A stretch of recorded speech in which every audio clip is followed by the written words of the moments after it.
Let me tell you a story. It's 6:30 a.m. The golden sun shines through the gray fog. After a year of being on the CCHS crew team, Saturday morning practices have become one of my favorite parts of each weekend. My teammates and I buzz with early morning chatter as we await our boat placements. Single. I had never done a single before, but it always excites me to try something new, especially when that something new is labeled as advanced. Freshly a sophomore, I longed to prove the spot I had earned on varsity. I set my boat on the water. The gray fog has cleared and only the chill, crisp fall air remains. As I begin to warm up, an image of success flashes in my head. Ready to take 10 powerful strokes, I count. 1, 2, 3, boom. My blade catches, and all hopes of a perfect practice wash away. I slowly tip to the side, accepting my fate. My overconfidence is brought to clarity as the cold water stings my skin. I clamber awkwardly back into my boat, and my coach suggests that I return to the boathouse to warm up. I'm tempted to wrap myself in a warm hoodie, but with a little rebellion, a little pride, and a lot of stubbornness, I begin again. However, it's not the same. My goal is no longer to be perfect, but rather to be persistent. Confidence had faltered, but just barely, the drive stayed, and it was so rewarding. Can you think of a moment like that in your life?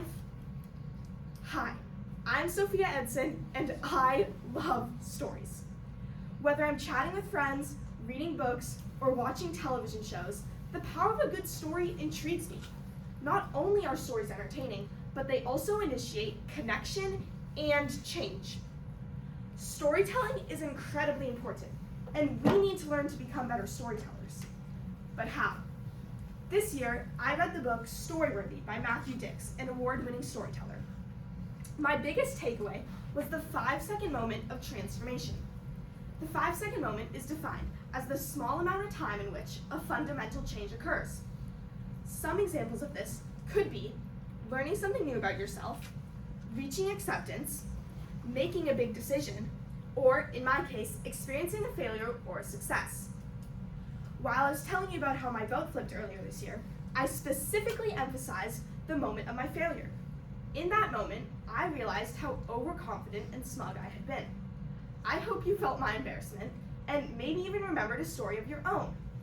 That is the point of a 5-second moment. It gets you to feel a little bit of what I felt.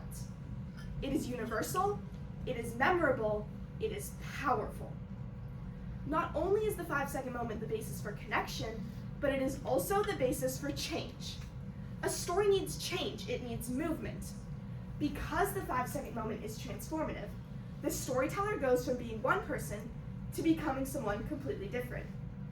That is why I concluded my story as I did. I said, my goal is no longer to be perfect, but rather to be persistent. Change is needed for a compelling story, and it works hand in hand with your 5-second moment. However, in order to gain any of the connection of the 5-second moment, the storyteller must be willing to be vulnerable. Vulnerability is scary yet powerful.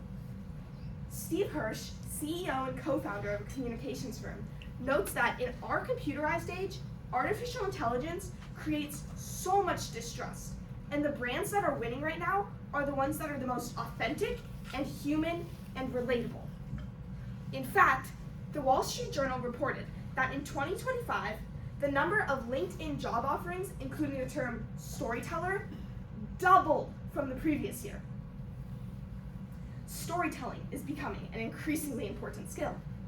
Additionally, it was reported that during earnings calls, storytellers or storytelling was mentioned 469 times in 2025, compared to only 359 in 2024, and only 147 in 2015.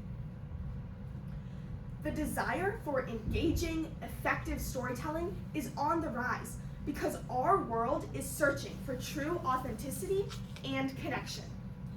It can be difficult to share a big moment, a mistake, or a failure, but we must do it.